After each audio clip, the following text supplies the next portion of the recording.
Alright, hello guys, it's PlayStation Game Review. I'm doing my first game review for Mass Effect 3 for the PS3. I just actually finished up the storyline. I played as a good character, so I won't be able to tell you anything about how that character compares. Obviously, everyone knows that character obviously is a lot more evil, a lot more killing people for no reason kind of thing. Um, Overall, amazing. It had a great story.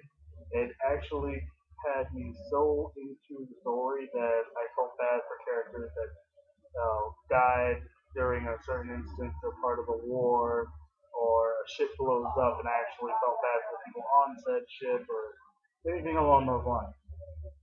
I'm pretty sure most of you have already played the demo, so you will already know the beginning of the story because that's basically where you start off. The single player demo is exactly like the actual game's single player. That's where it starts off. It starts you off at. The server's part of the single player demo is actually a little bit farther down the line into the game. Obviously, the characters are a little farther and everything like that. I only had a problem with the fact that because the PlayStation didn't get Mass Effect 1 and only got Mass Effect 2 and 3, you weren't able to, you had to make a certain kind of decision at the start of Mass Effect 2 in order to keep Rex, and then you had to choose between Kaiden or Ashley. I don't know who was dead and who wasn't dead, so yeah. But anyway, I was a little annoyed because I played Mass Effect 3, I didn't get to play Mass Effect 2 yet, so I was to support it, and I ended up with Erdnot Reed being my Krogan of choice, unfortunately. I would rather have had Rex because in my old games I just keep Rex alive every time. Anyways, the story was pretty good considering being on the good side was kind of time consuming as well as slightly annoying because there are some instances where you do want to take the evil way out and you do want to press that hit that R1 button to do the evil action.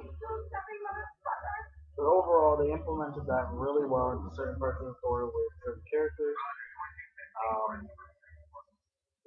like I said, the story was amazing all the way down to the end. It was pretty unpredictable, actually. I didn't see the end coming, although I slightly figured that that's probably where they could have gone with it. But it's an RPG. There's many different endings. I'm pretty sure, so you never know what ending you'll end up getting. Other than that, gameplay wise, I was a little annoyed it didn't really add too much to it. It was kind of basically the same thing all over again from Mass Effect 2, which I'm not complaining too much. It was good. I liked it a hell of a lot better than I liked Mass Effect 1's gameplay with the whole overheating guns. I mean, you had unlimited ammo, which was a good benefit, but if your guns didn't have the right pieces attached to them, or if they didn't have a very low overheat level, then they would overheat too often, and you'd end up sitting there waiting for them to charge before you could use it. So I liked the whole fact that you actually had real ammo in Mass Effect 2, and then they kept that in Mass Effect 3. Now, on to the multiplayer. Multiplayer is fun. It actually is. It's basically a survival mode where you go up against wave after wave after wave of enemies. Depending on which enemy you get, determines what kind of forces you're fighting. If you play the multiplayer demo, you got Cerberus enemy, no, it's the only enemy you are allowed to fight. When you get the real game, the multiplayer allows you to fight against Cerberus, the Reapers, and the Geth, which, as you all know, Reapers, if you play the game, Reapers are being ass. Geth are also good. So, overall, I think out of all three of those, the most difficult would have to be Geth, especially if you play them on the harder difficulty, because Geth are smarter than Reapers, Geth are smarter than Cerberus on top of that. So they actually kind of box you in towards the end. They get stronger and stronger and stronger. Reapers might have their certain powerful forces where they get multiple, but in the end, I still think the Geth are a hell of a lot more difficult to play with. Anyways, the single player amazing, the multiplayer amazing. I was kind of let down that um, on how things went throughout the entire story, but it was a great story. The gameplay was amazing. Only issues I think I had during gameplay was a couple of issues with visuals, having to either buffer to get the full detail of them, or body part like how can I explain this? A couple times during cutscenes with my shepherd, his neck would actually go through the jacket that I had on. I put him into the casual, which had jeans, leather jacket, and a t-shirt.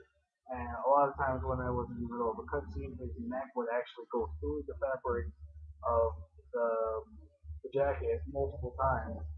Yeah, I figured that would have been something that they wouldn't have overlooked. That if they give you that casual option, there shouldn't be moments where that should happen, considering this is the third game. It's understandable for the first game, it's understandable for the second game, but this third game, I mean, that shouldn't have had to be worried about. Same thing with buffering. I mean, there shouldn't have been any. It should have been automatically, detailed all the way. They should be able to understand the system. They should be able to work with it in that way. But things happen. Whatever. At least I didn't have to go with the 360 version and end up having to switch discs halfway through the game, like I did with Mass Effect 2 when I got it for the 360 originally. Unfortunately, going from disc 1 to disc 2, and then having to go back to disc 1. Spoiler for any of you guys that didn't play the 360 version of Mass Effect 2, or if you didn't play Mass Effect 2 at all.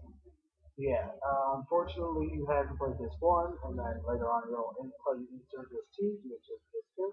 And then towards the end of the game, you have to actually take out disc 2 and put in disc 1 again. So it was kind of a pain in the ass. I mean, in the end, if you end up I had the unfortunate problem of one of my discs getting really messed up. Disc 2 actually got messed up. So I could start the game again, but I could never actually completely finish it because the mid section was weird. So, anyways, by the way, I'm doing this video through my webcam on my computer. I'm sorry for the bad resolution as well as if my lips don't pick up with the sound exactly right. But anyways, I give Mass Effect 3 and 8 out of 10. Pretty high, pretty good. I mean, I would have given personally it deserves a 10, but the graphics issues kind of gave me a big problem because I just kept bringing me back to those points every time in a cutscene. I mean, I wouldn't be paying attention too much to it, but it was so obvious that I couldn't overlook it. Anyways, I give it an 8 out of 10. Anyway, I recommend everyone buy it. Still, regardless, it's a fun game, and multiplayer is loads of time to fun. If you can unlock every single character, level up every single character, and all of that. But yeah, alright, everyone, look forward to a future review of Uncharted Golden Abyss. And I'll also be putting up a system review for the PlayStation Vita. I've had that for about a week now. Yeah, about a week. So I'll be putting up a video for that as well, and same thing for Uncharted. I've also had that for a little while as well. I might be putting up a review before I actually finish the game, but the Vita I've got enough time to actually go through it, and I'm probably putting up a video pretty soon. So look forward to that. I'll probably put a link in the description or on the video itself. Who knows? We'll see. Later.